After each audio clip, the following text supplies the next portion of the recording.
Welcome to From the Heart with me, Dawn Lister. Welcome back. Good to be back for our next episode in season 4. And we are welcoming today Mara Branscombe. Mara is a mother, a writer, a yogi, an artist, a teacher, a mindfulness leader, a ceremonialist, and a spiritual coach. She is passionate about weaving the art of mindfulness, self-care, creativity, mind-body practices, and earth-based rituals into her life and work. And she's been leading community ceremonies since 2000. Mara is also the author of Ritual as Remedy, Embodied Practice for Soul Care. And she is the author of her new book, which is just coming out. And I can't believe I've got the wrong piece of paper. Give us the title of your new book, Mara, please. Sage, Huntress Lover Queen, access your power and creativity through Sacred Female Archetypes. Oh, thank you. I'm so excited for this conversation. I had the great pleasure of reading this book on a beach in southern Italy. And I kind of took the manuscript down and sat down, and that was me lost for the whole day. It was with my pen and my clips holding things over that I wanted to return to and discuss. So, you know, guys, get out and buy the book. It's incredible. The notes, the information will be in the show notes to tell you how you can purchase it and when it's available. So welcome, Mara. Thank you so much for being with us. Thank you for having me, Dawn. How are you today? How are things with you in Vancouver? They're great. Wonderful. It's almost summer solstice, and one of my favorite seasons to be in life and the garden and community. Yeah, sounds wonderful. It's a great time of year, isn't it? I really enjoy those moments where things start to transition. You can feel a tangible shift in the energy around you. And I think if we're, and you speak to this quite a lot in your book, if we're in tune, we can feel our body changing gear and wanting and asking us to do different things. I'm jumping way ahead with my question, so I'm going to hold on to that one a little bit, because I think it's really quite challenging to be in tune, and that's not always our fault. But let's talk about that in a bit. Tell us a little bit about your book. Tell us what it's about. You know, tell us what archetypes are and why you felt they were so important to bring to the world at this moment. Well, what's fascinating is that I did not mean to write a book on the archetypes. And so it was very mysteriously, mystically, magically arrived in my consciousness. In fact, I wrote a book of blessings and prayers, which I love to write. So it's like poetry, but more in the form of a blessing to get you through a certain time of your life. And I printed out all those poems and those blessings. And I was working with my writing coach, and she said, I'm not sure there's enough here. And so what I did, and I said, yeah, I agree. And so I cut all the poems out, and I sat down on my living room floor and I put them all around me. And there was like 50 of them. And I realized in that moment, they were categories, there were codes, there were the archetypes. There was the mother, there was the maiden, there was the mystic, the sage, the huntress, the lover, the queen. And so I started to pile them into these patterns. And, you know, I've had, you know, the gift of studying the archetypes along the way from an early age, specifically 3 of them, mother, maiden, crone. So my background is in the pagan Wiccan tradition from an early age. So I had these codes in me, and I started to explore all of them.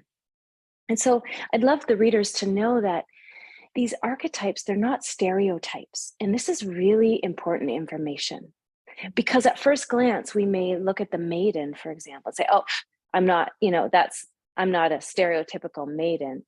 But what we're trying to access here is codes, patterns, formulas that live both in our consciousness and our unconscious self.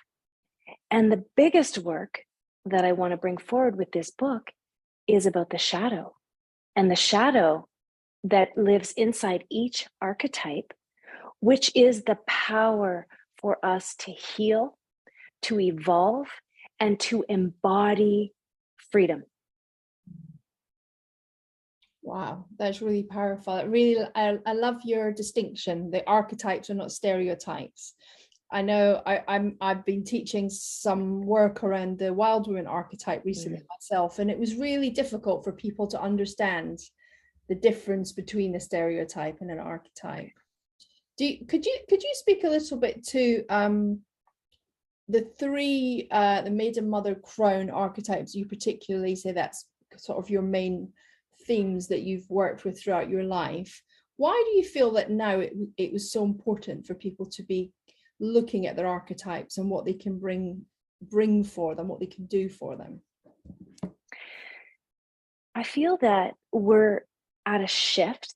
We're at a precipice, standing on the edge of the mountain, the cliff with the beautiful seaside, which is bold. It's a bold, courageous, wild seaside below us, or lakeside, or riverside.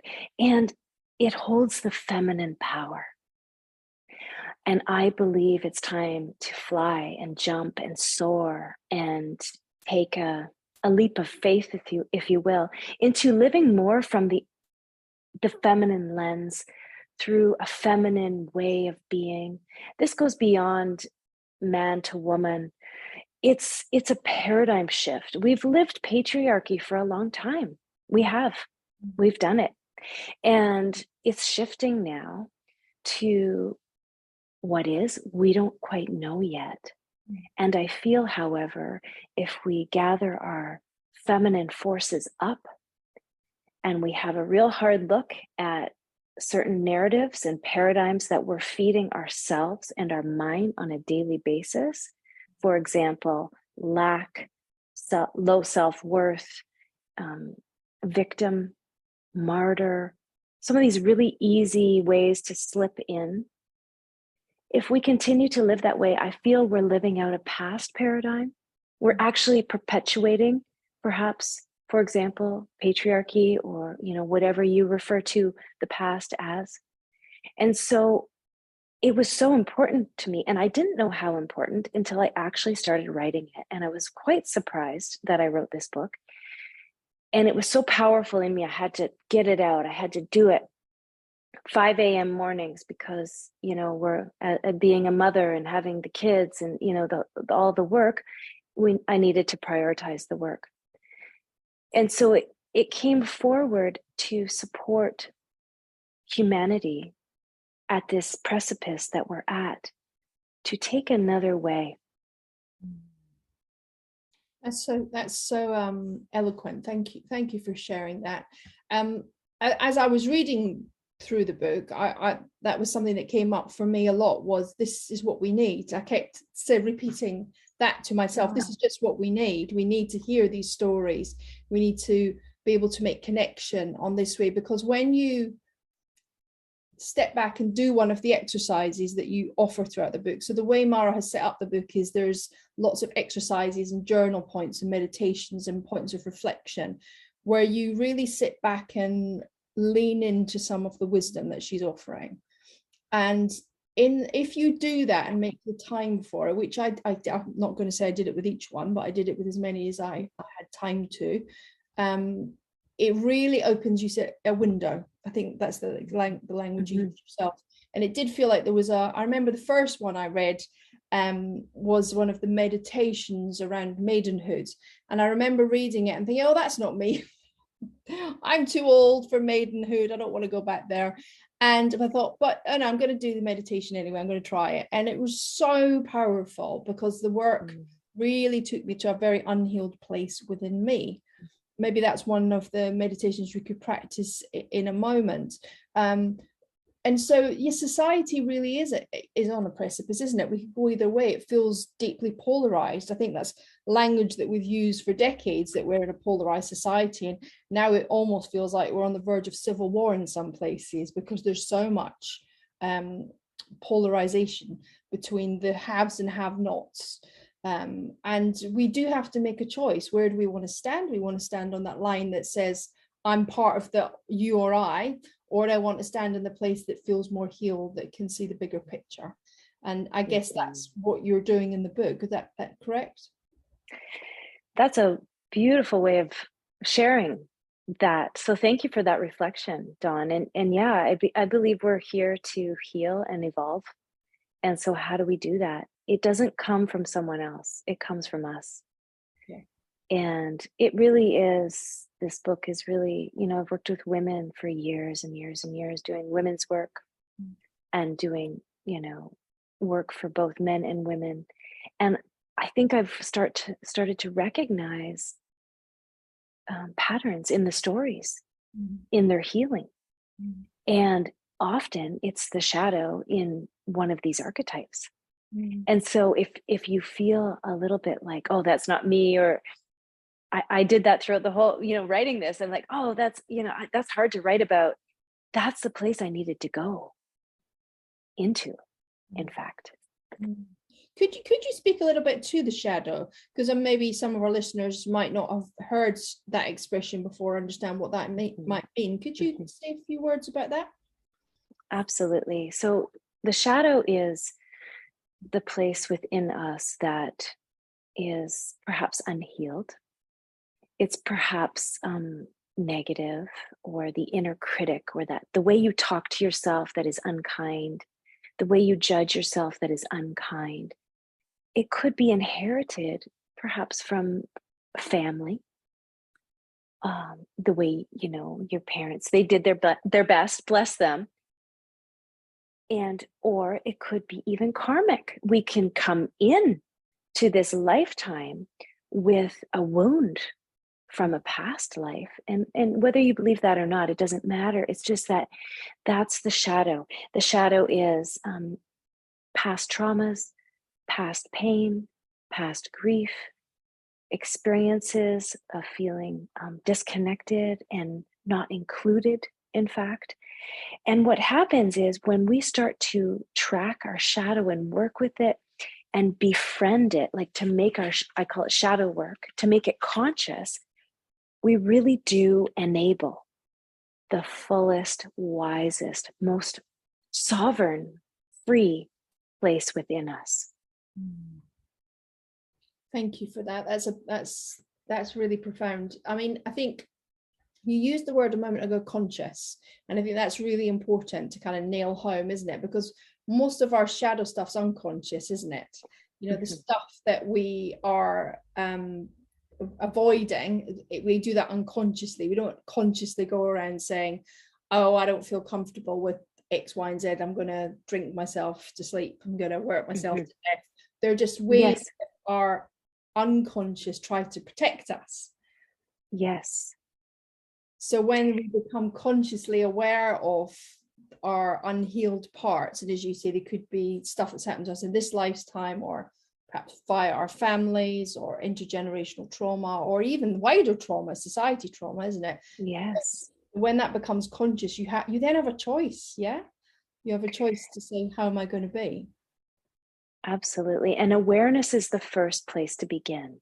And that's a very generous place to begin. Like we don't have to go and think that we can heal and fix and figure out everything all the time. It is the daily awareness. What motivates me to do that? Why am I doing that? Why am I judging myself or the other person? Why am I saying unkind things to myself or to others? And that goes, if we can hold that consciousness, I believe we start to seep into the unconscious and go, oh, I know why I'm doing that. I'm repeating a pattern. That's how I was treated when I was a child. Yeah. And then we can do some of the wonderful things that you've suggested throughout your book as ways to heal, because healing's messy, isn't it? It's not something that's particularly comfortable. I mean, it's nice once you're on the other side of it, although there's always more layers as we go through life, that's for sure. But it is a messy procedure, and we need, do you use the expression in your book, a fierce grace, or what was the expression you used? Yeah, fierce grace. Yeah, fierce grace to kind of get us past that. Can you speak a little bit to that, about what kind of ways you are expressing that people can help to support themselves as they're going through this process of uncovering? Well, I would suggest a daily meditation practice or a daily practice, one thing you can do a day that brings you back to your center, out of your mind and into the center of your body, no matter what's going on in life, no matter how messy, how chaotic, how busy. How do you prioritize that? For example, and I call this soul work, self-care, soul care. I wake up early and, for the past 3 years through the writing process too, which has really supported me, is that I light a candle every morning when I wake up. And I have trained myself to not go to my phone first thing or my device. And that was a training. And so you have to put it away and you light the candle and you sit in silence and you call forward your gratitudes. You visualize your day, even if it's busy, chaotic, and messy. And you just wrap it in light. You wrap it like the light in the candle, the flame of the sun. You wrap your day in light, especially when there's tricky transitions, tricky moments. You just give it some of your powerful, expansive energy of goodness, of truth, of beauty. So that, and then I ask myself, what am I here to learn today? So that's very simple. That's 5 minutes. And if people can start to begin their day or have that somewhere in their day or end their day, like in some sort of ritual, we're more likely to hear the call for the healing when it's ready. Then we're more likely to receive the other call for your intuition that's coming from you, not anyone else, to guide you on the journey. Yeah.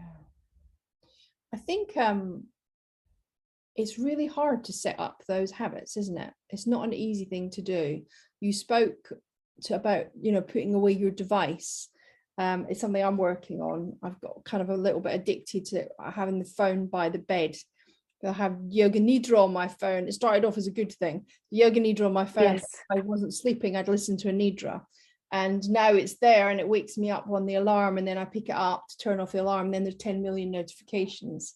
And Yes. and then you're drawn in. So I think devices in themselves are toxic. I think they're dreadful things. We need to be getting much more space away from them. But it isn't an easy thing. The world is not set up for us to live intentionally. I think the world that we inhabit is set up for us to live unconsciously. What's your thoughts on that? I think we need to be the light keepers and the trailblazers to change that pattern. That's what I think. I think we need to step up and take personal responsibility and put some nice boundaries around it, and know that, yes, we're running businesses, and yes, we do need to be on our phones and at times. And, so that putting the phone, the alarm wakes me up, but then I put it in another room while I do my meditation. And so that's just that it just becomes a pattern, a good habit, a healthy habit. And then when I go out in nature time, intentionally, I walk my dog, I do my gardening, I go for a run in the forest or the mountains or the lake, the ocean. I also leave my phone at home or turn it off. And so again, that's another, and once we start this, it becomes so generative that it feels good. And then perhaps when we're on the phone, it can be more intentional. Oh yeah, I'm getting my work done. Boom, boom, boom, boom, boom. Put it away. That's such a really good piece of advice. I'm sure this is going to be something that many, many people are relating to. Because I think, as I said a moment ago, the world that we inhabit really doesn't serve us to be, to be free, to be conscious, to be aware, to be artistic and creative and have space in our day. It sets us up for feeling like we're in a place of lack or in a place of not good enough. So we're always striving to, complete the work or get more wealth or have more followers or all that rubbish that people seem to be so concerned about. But actually, when we step away from it all and lean into our soul and our, you speak about it as being our center, that place is so healing and so nurturing. And why wouldn't we want to be there more often? So what you just said about, really setting boundaries and taking personal responsibility. Really, really wrong, true. I was just reflecting, when we think about society right now and the epidemic of poverty on many levels, not just literal poverty in terms of people haven't got enough to eat. There's the poverty of companionship, poverty of connection, poverty of spirituality. There's so many different types of poverty, and the lack of compassion that we're seeing across the world, shown by our governments towards the people that that they are governing. How do you feel we're evolving on a planetary level? Because you speak, about the archetypes and this, how we're evolving as individuals, but also we're evolving as communities and societies, aren't we? How do you see that evolving? Do you feel that we're beginning to make significant shifts, to make changes, to bring us more in alignment with the compassion and the connection that really sits at our heart? Such a deep question, Dawn, and thank you for that. And I'm not sure if I have the answers for that. And what I will say, from what I've observed in my life and in my children's life, and that actually, this just struck me 2 days ago. I just actually worked with this on a session for new moon. I do new moon rituals and full moon rituals in community with others. And it struck me that even though there is so much imbalance and strife and grief and violence in the world, that there is also this, what I spoke about earlier, this precipice that we are, this opening, this bridge, this channel to live another way, in fact, that's more harmonious, just, fair, connected, looking out for everyone, kind of community energy. It is being shown. It is visible. And I think the pandemic also gifted us that there was something that happened, as hard as the pandemic was, that there was this liberating energy in a way of like, what is just? How can I clean up my languaging, my actions, so that the generations to come can empower a sense of freedom, sovereignty, and community in that place. Now, what I will say, so I feel that is happening. It is not fully realized. And now I feel the bridge to wholeness is love and compassion. It is that, so that the generations, and I see this in my children, 9 and 12, daughters, amazing, and an amazing amount of work it is to live in this age of technology. It's a lot of work. It's hard on them. As much as I refrain from, the devices, and, they're not even on social media, thank goodness, yet. And so the work I feel to come is how much more can we hold a sense of radical self-love, deep compassion, even for the opposition, even for the government, even for the ones that oppress. So starting to kind of work that shift in the mind, that it's not, life isn't happening to us, it's happening for us, it's happening with us. So can we start to hold and bridge? I almost have this vision of, just many, many, many in a circle with their hands high, palms touching, elevating the consciousness of heart wisdom. And when I say that, I don't want to get cliche about it. I want it to be able to be embodied from the center, the consciousness from the center, not just from the head. And so that's what I would say, that we're on our way and we have work to do to lift each other up. Yeah, you're so right. It comes back to the individual, doesn't it? It's down to, we can speak about community and the out there, and we can other, or we can say, I can only speak for myself, and I can take action for myself. And as you were speaking, what was coming to me was, it is about action, because it can't just be about love and light, which feels so, what's the word I'm looking for? Reductive. Because actually love and light is an action. And if we want to see change in the world, we want to see communities coming together and, you know, this bridge of love and compassion. What does that look like? You know, what does that look like for you in your life? Like, how are you starting with yourself, I guess? How are you showing yourself love and compassion? Yeah, so I guess that's what you're saying. Let's start with ourselves, which take actions which really nurture our own soul, our own being, and then from there we can have an impact on the communities around us. And I think that and I can read this maiden meditation. I think that's a really nice segue, because, you know, my intention in writing this book and offering these practices is to get us to that place of love in action, to feel free enough, to feel loved, cared for, nourished enough to then have the energy to do that. So this is from the Maiden archetype. And this is a very short meditation. So for the listeners, I welcome you to just really soften your whole body. Take a deep breath in and a deep breath out, and receive this meditation.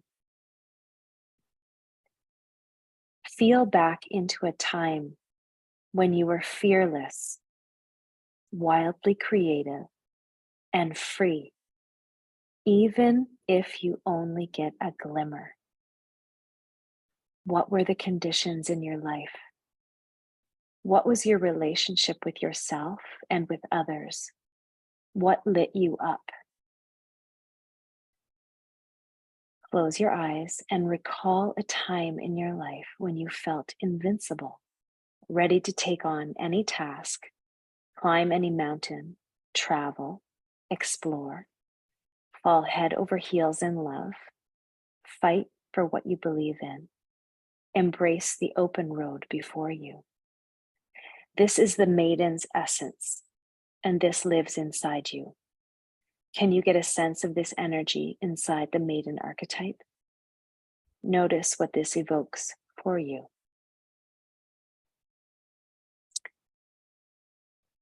Thank you.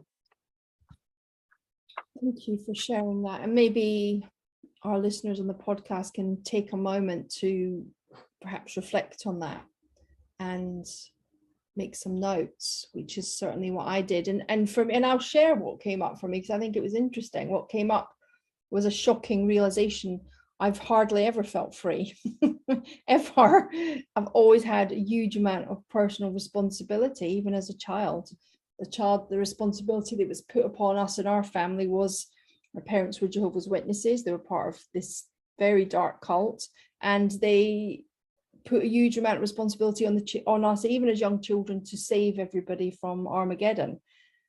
And then having children quite young and having, you know, the responsibility of looking after myself and trying to create some kind of life was very challenging. So when I did that meditation, there was a lot of sorrow after the resistance, which was like, I'm not doing this, and then no, I'm going to do this, and then was, oh, that's really sad, you know, that I had such a lack of moments of real freedom. And then, of course, then I stepped into, okay, now I need to look after myself. But then what came out of that was I came home from our little trip where I'd read the book and done the exercise, and I kind of dusted out my art studio and said, well, I feel free when I'm painting. I feel free when I'm making. So I'm going to gift myself that each day, which is what I've been doing as a result of that. So I imagine that for our readers, listeners, if you want to take a moment, there may be something in the meditation for you that might feel similar. Thank you for sharing that. That is so beautiful. That's your takeaway. And that's exactly the work we're talking about. You're right on track with what it evoked for you, right? You were, you know, resistance, sorrow, that's the healing. Call to action. Amazing. Painting. And for some other listeners, it would be, well, for me, probably writing that, what was me running barefoot down the beach as a child, by the lake in which we would visit every summer. I remember it being so immersive. I remember laying on the hot sand and feeling so warmed and so held, and so right there. And that's the freedom that, I feel in the power of the elements, the power of nature to soothe us. Yeah. And I guess for people who haven't felt that yet, and maybe don't know where to look for it, is to maybe start with something like nature. Would you recommend that? Absolutely. And and nature, and anytime you feel, I call it a glimmer. I just, when you look at the ocean or the lake and the sun is beaming down and you see those glimmers, it's one of my favorite things in life, probably because I got to spend my summers at this lake. I was so blessed and privileged to be able to do that. And so it's a code in me, it's an imprint in me that allows me to take this deep exhale. Yeah. My whole nervous system regulates in that moment. And I go into like magic and, inner child freedom. And so those are the things. So whatever that is, whether it's nature, whether it's being cozy with a cup of tea and a blanket around you, getting into bed midday and reading a book, like these are the things that when we recognize that they make us feel free and nourished, that's where the healing is. And can we give ourselves permission to give ourselves that as adults? Yeah. And it's very hard, because I think many people are stuck in survival mode, and that's not their fault.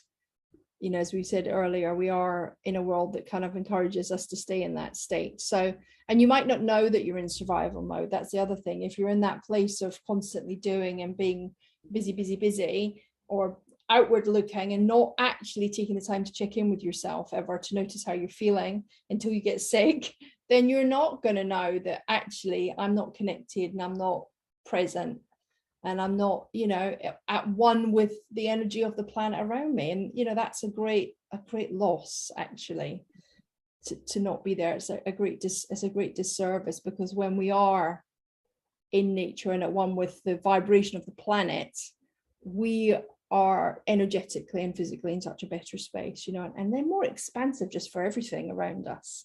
We've got that bit more space in us, don't we? Mm-hmm. Yeah. Yes. Beautiful. You spoke also in some depth about the mother wound, and how in some cultures there's a belief that we carry 7 generations of trauma and gifts in our bodies. And I know that's been spoken about a lot. In fact, I know there's quite a lot of research being done into the imprints of trauma being carried in the DNA from mother to child. And so, kind of this belief that has been held by various cultures for centuries is actually now being borne out as a truth within the medical profession. They're saying that this is an actual thing. I had an experience of this myself in a regression, actually, session that I was having done a number of years ago in therapy when I was having one of my training therapies. And a memory came up of something that happened apparently to me as when I was younger, and I had no recollection, and the therapist was adamant that this had happened to me because I wouldn't have had the memory without it. And I'm not going to share what it was, but it wasn't a very nice thing. But as it turned out, it happened to my mother, and she'd never told anyone about it. But I had this physical memory. Wow. In my head, and when I was taken into a place of deep relaxation and done the healing, whatever it was they were doing, this was the memory that came up to me, right down to the room that it happened in, what the position my mother was in the room, who was there, everything that happened. Fascinating, absolutely fascinating. Mad. Wild, just wild. Yeah. And there you go. Yeah. So the mother wound, this, could be also the father wound, we could say, but this intergenerational trauma that we receive through being in our mother's womb, what the circumstances or the patterns, the memories, the trauma that does get passed down to us. And there's two ways one could go about it. One could leave it completely unconscious and perhaps unresolved, and yet you may carry that pain or that grief for your life. Or you may just start to be curious and explore. And I say curious because we don't want to look for things that also keep us in a narrative. I've seen that a lot in the work that I do. We all have certain places within us to heal. We may have received them through our family line or our own personal experience on this life, or perhaps a karmic unfolding, the alchemy of our astrology. There's many factors at play. And I believe if we hold the space for inquiry, curiosity, and also receive support from trained therapists and counselors, like when we're ready, right? Just to really get that trained, high-level support if possible. That would be so deeply supportive to your journey on this planet. And coming to a space of forgiveness when one is ready. And so sometimes I believe we start with self-forgiveness. And that could lead to perhaps being able to then forgive others when one is ready.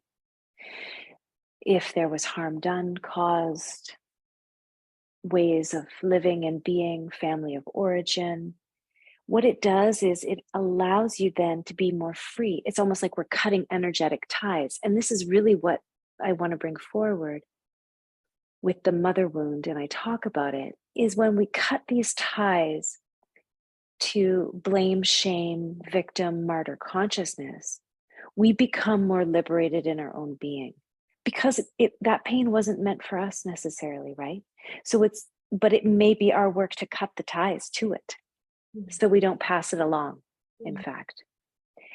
And there's two questions I'll bring forward, two inquiries, two curiosities. As one is working through some of the pain or the patterning that comes with the shadow, it is, first question, what is true in this moment? Okay, so listeners, you might even want to write that down. What is true in this moment? So that could keep you out of drama and blame, and just really getting into your own center, what is true. You could call out your physical symptoms. You could call out what's going on in your mind. You could call out the external environment. You name the truths though. And then you ask the second question, what is the highest goodness right now? What is the highest goodness right now? And so that answer could be, the highest goodness is that I'm going to drink a tall glass of water and step outside for a little moment in fresh air. And when you ask yourself what is true in this moment, it could be, my heart is racing. I feel butterflies or anxiety in my stomach. I'm uncomfortable. What is the highest goodness? I'm going to drink a tall glass of water and step outside for a little break. So these are little ways during our day where instead of pushing it down, we're being curious. We're bringing the uncomfortable forward. Thank you for that. And I've used that phrase. It's quite early on in your book, isn't it? What is the highest goodness? And I thought it's a great term. I'm going to start using that when I catch myself tightening up, because we do it, don't we? Throughout our day, things happen. People say stuff. We witness things, and we can feel our whole system shutting down or tightening to protect us, and get defensive. I think that's quite typical, isn't it? We get a bit defensive. So I know I've been a bit defensive myself recently about a few things. So I've been saying, what's the highest goodness here? And quite often it's give it space and do nothing. Do nothing right now till there's the wisdom. Yeah. Isn't that so important? So important. And having some humor and lightness, like let's bring that in, that humor. I love that you just laughed at. I laugh at myself daily. I mean, it's complex. We're raising children. I mean, you're a grandmother now. Incredible. We're in our relationships. It gets sticky, it gets niggly. It's high level work is to be present and conscious in our deep relationships.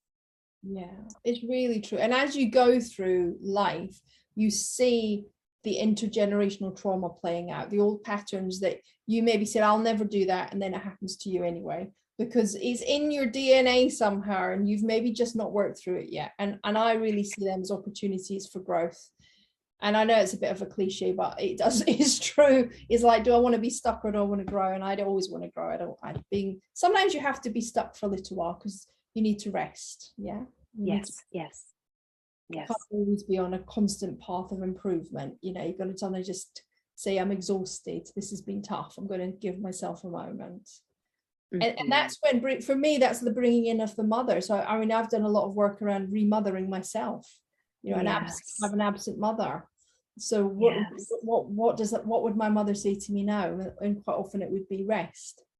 Or that is so beautiful. And that's how I work with the archetypes a lot in this book. And when I teach it physically, because now I'm working and teaching and guiding others, and I say, picture your mother, you as your mother before you. What counsel does she have? Picture your sage, your inner elder before you. Does she have a message for you? Or did they have a message for you?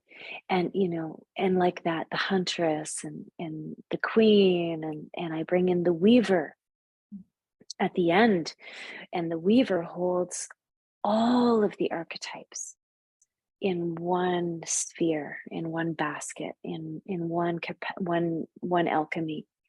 And we all have the weaver, and it lives right at our centers. And so we aren't just one archetype. We are all of them in a way. We hold all of these patterns in us, these symbols, these frameworks. And at certain times of our life, we can access the essence, the power, and work to learn from the shadow of it in order to grow. It gave me the chills when I read The Expression Weaver. There's a really cool book which you may have read by, I think it's Deborah Harkin. It's called Discovery of Witches, and the main witch in there, she's a weaver, and that's what she does. She pulls all the magics together. Oh, really? I haven't read it. I think you'll love it. It's a great book. It's fictional, obviously, but it's great book. I think there's a TV series as well. But when I read your thing, Weaver, it really moved me, because I thought, well, that's it. We're weaving our life, aren't we? I don't want to be pushed into a kind of a path that isn't of my choice. But if I don't weave my life and make conscious choices, then I will be pushed down a path I perhaps don't want to be on. Because, we've got to be participant, haven't we? We've got to be present. Yeah. Absolutely. I wonder, do you feel like, when I was reading the book, I was thinking, this would be great in community to work. Is that how you perceived it, or was it a bit of both? I thought this would be so nice to do some of this work with groups of friends coming together, or a book group, or maybe, if you go to a regular yoga class, you can meet once a month and work through a theme. Was that something that was in your head? Probably, because I'm a teacher. And I am teaching in my blood from many moons. My ancestors are all teachers. So yeah, I'm sure in a way, and I love patterns myself. I love Gabrielle Roth, she says, it takes discipline to be a free spirit. It takes discipline to be a free spirit. And so the discipline perhaps is, working through these codes and checking out, how do you feel? And so, yeah, I think it works beautifully in community and as a book club, for sure. I'm going to be leading a book club on this in the fall. It will be an online platform. Everyone is welcome to join. I think I love to see when other people pick this up and make it something of theirs and work with this energy, because, writing this book and the other book, it really was about being in service to the collective. My intention, my heart intention, was to be in service to the collective. And after all my years of teaching yoga and meditation and mind body practices and women's work, it really is, I believe if you have the tools, if you have the resources, if you have some practices that are right there for you, that you can eventually self-guide yourself in and through, you are even more in that spaciousness, in that capacity to heal, to evolve, and then to put that right action out into the world. And I can really see how this will be a wonderfully profound tool for all people. I mean, this really isn't a book just for women. This is a book for everyone. You know, we all, men have the maiden mother crown archetype within them. You know, this idea that we are yang and yin is, you know, we're a blend. And some people who, you know, identify as male still have that strong female energy that's perhaps more dominant in them than the yang energy. So, you know, as I was reading the book, I thought, my gosh, this is really a book for everybody, that, you know, to lift and to work through these exercises and reflections. I wonder, would you be happy to read us an excerpt from the book to of our conversation? Absolutely. I wanted to read a sage's blessing. So this is from the sage archetype and chapter. And the name of this chapter, let's see here, I'll go back a moment. It's called Sage Spirit, Intuitive Waters Flow. So the sage is the one who's the elder within us, who understands their emotional process, and through that receives the intuitive whispers. So this is a blessing for the sage. I am the sage within. I trust that my current process is the teaching that I am meant to receive at this time. I honor my body as my timeless temple. I welcome my inner critic as a messenger to clear my mind of lack, confusion, and unworthiness. I let go of all things I cannot control at this time. Vulnerability and attentive listening are my way to walk hand in hand with my intuition. Like the holy rivers feeding the mother ocean, I stay fluid inside the great mystery of life. I call upon my guides and the forces within the natural world for support. I am not alone. My hands and heart are warmed by the wisdom carriers that came before me and those who will come next. I cast my compassionate energy freely across the universe. I am attuning to my soul frequency in this moment.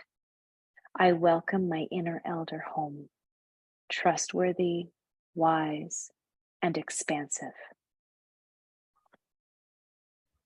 Wow, thank you. That's really beautiful. Thank you. Resonates so strongly. Isn't this book is a real gift, and I really encourage our listeners to go out and buy a copy. When does it come out in print? It's quite soon, isn't it? Yes, July 25th is publication date, and pre-sales are up. So you can pre-order this book wherever you get your books. And on my website, in fact, there's pre-order bonuses. So you'll receive, so if you buy the book, pre-order it, you can go into my website and there's a meditation for you. There are journal prompts for you. And I believe there's an excerpt also for you. Oh yeah, there is. I had already checked it. Oh, thank you. And so Mara's website will be on the show notes along with some other information. She also runs retreats. I think you've got one coming up quite soon. Did you want to share that? Yes, I'll be at Findhorn in Scotland, August 21st to 26th. And the retreat is called Connecting to Source, Movement, Ritual, Meditation.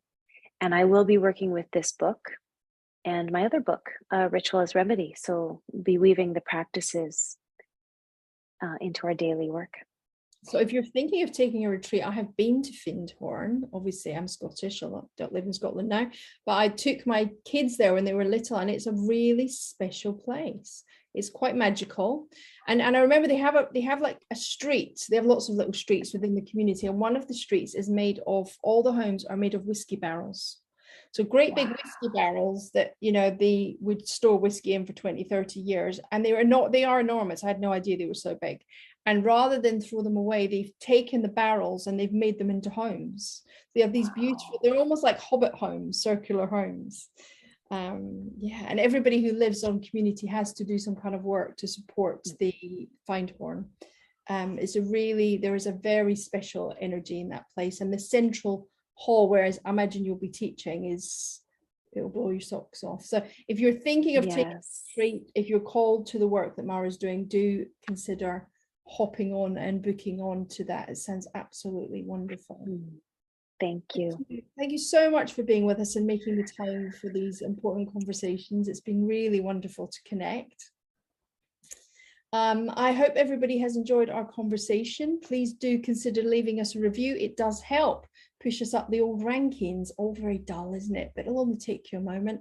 And if you have any questions for Mara or for me, please leave them in the little section where you can leave a comment. If there's anyone you would like to hear, or if you'd like Mara to come back and talk about something else or in more detail about a particular topic, I'm sure we can make that happen at another time.